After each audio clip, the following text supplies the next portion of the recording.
what should I be doing as a high schooler, a college student, newly married, in my 30s and in my 40s, and like kind of like throughout the stages of life, how should I be thinking about these certain questions? All right. That's good. All right. So, big picture, what does being financially healthy look like? Oh, that's good. For each of those stages. Yeah. So here's the thing that I think as what is the goal? What is the end game? Remember, we've got to start with what we want in mind, and then we got to re-engineer how are we going to get to that point. And so for me, what I like to keep pointing out is financial independence. That I think is the goal that most of us want. Now, how do we define that?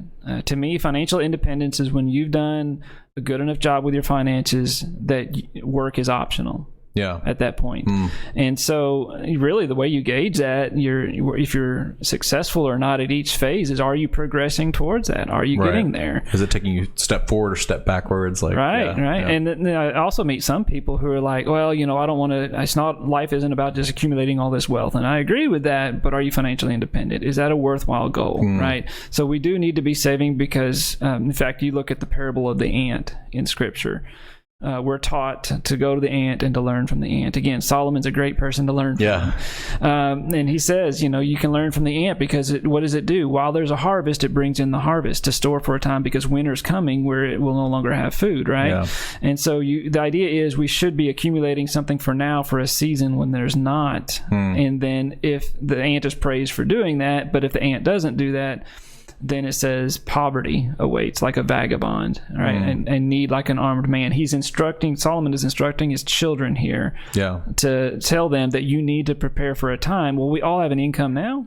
And there will be a time, whether you like it or not, that you won't be having an income, right? It just happens. Even if you expect to work for the rest of your life, physically you may not be able to. So to me, if we have that goal, then everything else just falls into place. Even if you're a teenager with a job, you know what? You can be working now and you can be saving for the future. Yeah. My daughter, let me brag on her, 13 years old. Yeah. And she's like, Dad, can I start investing some money for my first car purchase one day? Man, you could. I was just like, yes, that is so awesome. I must be doing something right. Now, part of it, she's kind of wired that way anyway. Yeah. That's funny. Yeah, that's good stuff. So, high school, college, newly married, 30s, 40s, credit cards.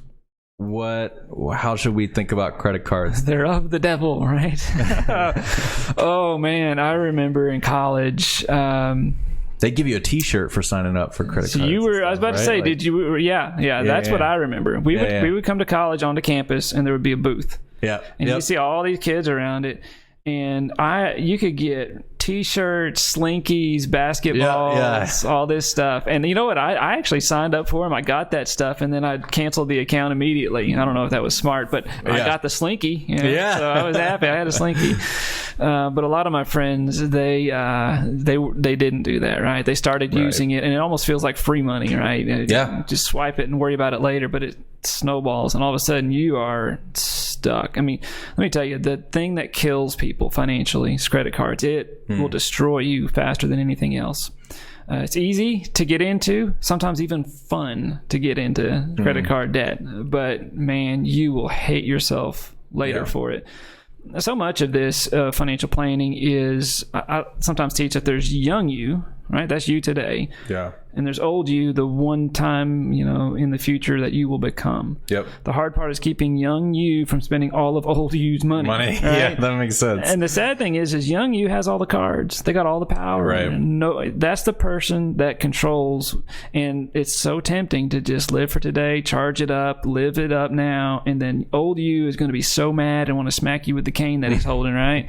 So you want to find a balance there. But I will say, I know this is opposite of the question, but let me point this out. You can be the other way too, where you can oversave. All right, that's my tendency. I could oversave for the future. And some people will be like, how does that happen? Well, you can. Right. Then you're a hoarder, right?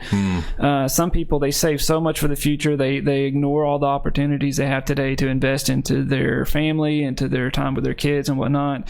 And old you is going to be loaded, but man, you've squandered away a lot of your life along the way. So I think you've got to find that balance. Because That's kind of my tendency, because the people that are listening and watching, they are probably either bent to be a saver or a spender, one of the two. Yep. And we tend to get onto those spenders sometimes, but you know what? The savers, that can be a bad thing too if it's kept out of check. Yeah. Right. To be a biblical plan, there needs to be a stopping point. You got to think about it. Don't be a hoarder. Be a saver. Yeah, makes sense.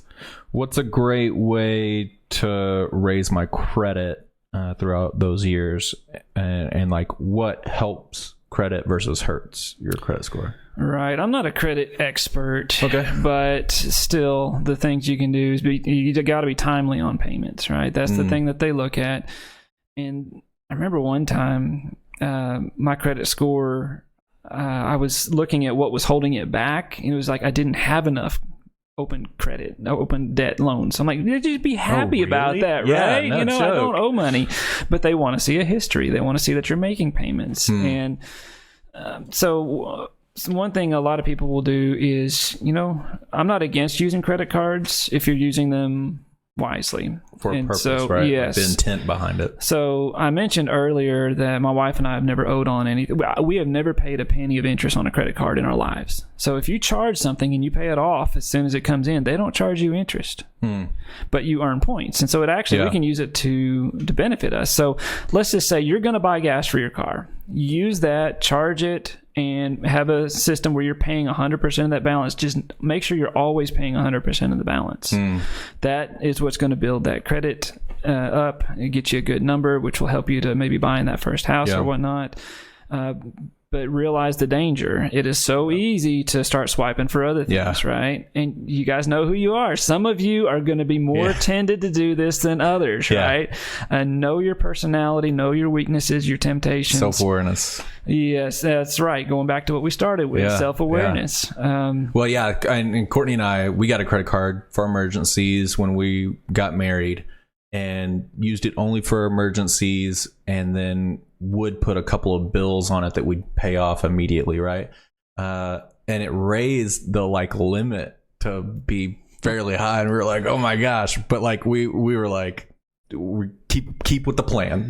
Just keep with the plan, right? Man, what could we buy with that new limit? It's man, it's so much. That's so many dollars. See what we have in today's world, and this is probably getting more to the heart. See, a lot of the times when we see financial problems with people, this is a symptom. The root of it is somewhere else, right? And so I have this theory. I tell people that debt is so rampant today because of two reasons. One is because of spiders, and one is because of marshmallows. That's the response I normally get. So let me explain what that means. Spiders, I hate spiders with a passion. I'm man enough to admit it. Sometimes in our house, Holly will come and kill the spiders for me. There's something about them. But in psychology terms, right, there's this thing called systematic desensitization, where if I wanted to, I could get closer and closer and closer to a spider, and even pick one up probably one day. What I would say is, we've been desensitized to the danger of debt, right? Yeah. It didn't used to be that you could even do a 30-year loan or an interest-only loan, right? Today, we have no respect.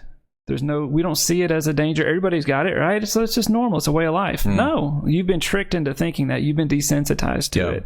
I was talking to someone recently from California, and they were saying in California, they were using 50-year mortgages. Holy cow. Right? But that's the only way you can afford to live out there sometimes. And so spiders, that's what I'm talking about. Yeah. We've been desensitized to the danger, and we don't need to be.